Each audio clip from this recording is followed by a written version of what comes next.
Hello friends, welcome to my channel everyday Chhaya. આજે આપણે બનાવીશું ટામેટાના પરાઠા. તમે તેને ડિનરમાં કોઈ સૂપ સાથે, ધાણા લસણની ચટણી સાથે, દહીં સાથે, કેચઅપ સાથે, જે તમને ભાવતું હોય એની જોડે એન્જોય કરી શકો. તો ચાલો શરૂ કરીએ. તો અહીં આપણે થોડી પ્રિપેરેશન કરી લઈએ. તો મેં થોડા લીલા મરચાંને કટ કરી લીધા છે, લસણ અને આદુને ઝીણું ઝીણું ચોપ કરી લીધું છે, 1 થી 1.5 ચમચી નાની જેટલો બેસન લીધો છે, 2 ચમચી જેટલા પૌવા છે અને થોડા ધાણાને સુધારી લીધા છે, થોડું લીલું લસણ સુધારી લીધું છે, થોડા કાંદાને પણ મેં ઝીણા ઝીણા ચોપ કરી દીધા છે અને આપણું મેઇન ઇન્ગ્રીડિયન્ટ છે ટામેટાં. તો આપણે ટામેટાને મેં લગભગ મોટા 2 ટામેટાને ઝીણા ઝીણા ચોપ કરી અને પ્રિપેરેશન કરી લીધું છે. આપણે અહીં પૌવાને થોડું પાણી ઉમેરી અને એને આપણે લગભગ 10 થી 15 મિનિટ માટે બોળીને રવા દઈશું ઢાંકીને. આપણે હવે પરાઠાનો લોટ બાંધી લઈશું. મેં અહીં 4 પરાઠાના ઘઉંનો લોટ લીધો છે અને એમાં ટેસ્ટ પ્રમાણે આપણે મીઠું ઉમેરી લઈશું, થોડો મરીનો પાવડર ઉમેરીશું અને થોડો ચીલી ફ્લેક્સ ઉમેરી અને એને આપણે બરાબર મિક્સ કરી લઈશું. હવે આપણે એમાં થોડું થોડું પાણી ઉમેરતા જઈ અને આપણે એને પરાઠાનો લોટ બાંધવાનો છે. આ લોટ આપણે રોટલીના લોટ જેવો ઢીલો બાંધવાનો છે અને બરાબર મસળી અને આપણે લોટ બાંધીશું. હવે આપણે એના પર થોડું ઘી કે તેલ ઉમેરી અને બરાબર લોટને મસળી અને ચીકણો કરી લઈશું. પરાઠામાં પહેલાં મોણ નાખીએ તો આપણા પરાઠા ખાસ્તા થશે અને લાસ્ટમાં નાખીશું તો આપણા પરોઠા એકદમ સોફ્ટ થશે. અને હવે આપણે એને ઢાંકીને થોડીવાર માટે રવા દઈશું. આપણે હવે એક કઢાઈમાં થોડું તેલ મૂકીશું અને તેલ ગરમ થાય એટલે તેમાં રાઈ અને જીરું આપણે ઉમેરી દઈશું અને બંનેને તતડવા દઈશું. અને આપણું રાઈ અને જીરું તતળી જાય એટલે આપણે એમાં ચોપ કરેલું લસણ ઉમેરી દઈશું અને લસણને થોડું આપણે સારી રીતે સાતળી લઈશું અને એટલે એ થોડું બ્રાઉનિશ થઈ જવું જોઈએ ત્યાં સુધી આપણે એને સાતળશું. આપણું લસણ બરાબર સતળાઈ ગયું છે તો હવે આપણે એમાં લીલા જે ચોપ કરેલા મરચાં છે તે આપણે ઉમેરી દઈશું અને એને પણ આપણે થોડા ક્રિસ્પી થાય એવા કરી લઈશું. હવે આપણે એમાં ટમાટરને ઉમેરી લઈશું.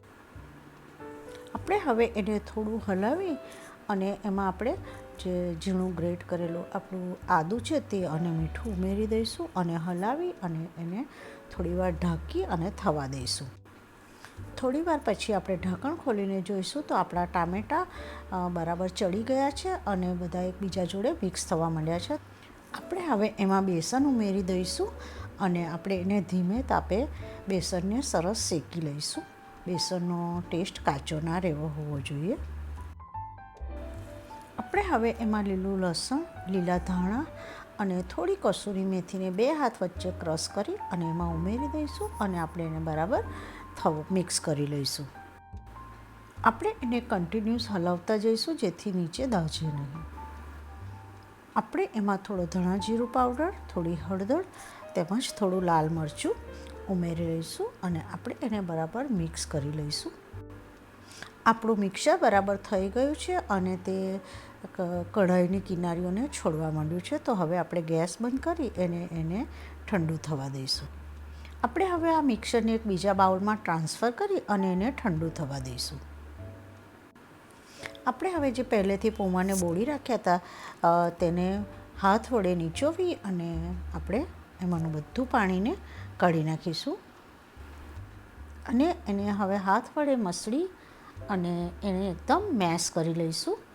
એકદમ પૌવા આપણા પલળી ગયા હશે એટલે એકદમ મેશ થઈ જશે.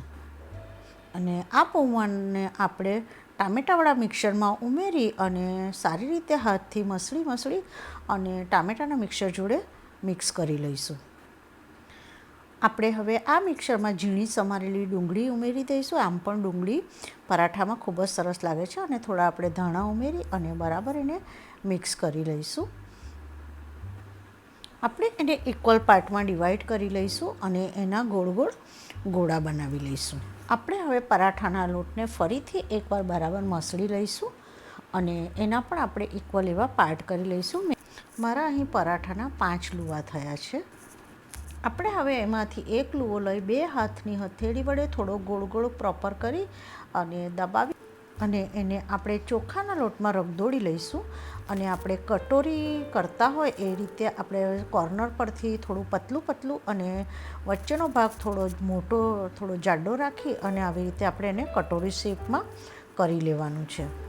આપણે હવે એમાં જે મિક્સરનો લુવો બનાવ્યો હતો તે ઉમેરી અને આપણે 2 હાથની આંગળીઓથી ઉપર એનો લોટનો પોર્શન લાવતા જઈ, એક અંગૂઠા વડે એને અંદર મિક્સરને દબાવતા જઈ અને આપણે એને એકદમ પ્રોપર સીલ કરી લઈશું, જેથી આપણે જ્યારે પરોઠા બરાબર વણીએ ત્યારે એ મિક્સર બહાર ન આવે.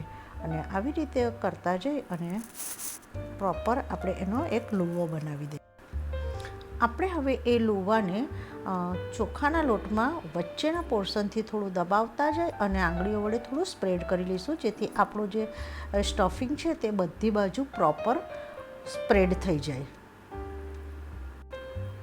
આપણે હવે એને હલકા હાથે બરાબર એને રોલ કરતા જઈ અને આપણું પરાઠું વણી લઈશું.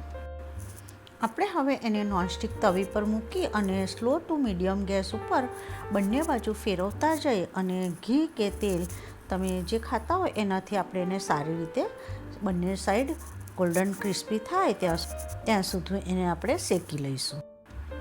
આ રીતે મેં બધા જ પરાઠાને રેડી કરી લીધા છે. હવે આપણે એને એક પરાઠાને લઈ અને જો કટ કરીએ 2 ભાગમાં અને આપણે જોઈશું તો આપણો મસાલો બધી બાજુ આખા પરાઠામાં પ્રોપર સ્પ્રેડ થયો છે. તમે આ પરાઠાને લંચ કે ડિનરમાં કે પછી બ્રેકફાસ્ટમાં એન્જોય કરી શકો. Thank you for watching my channel. અને જો તમને મારી રેસિપીઓ ગમતી હોય તો પ્લીઝ સબસ્ક્રાઈબ માય ચેનલ.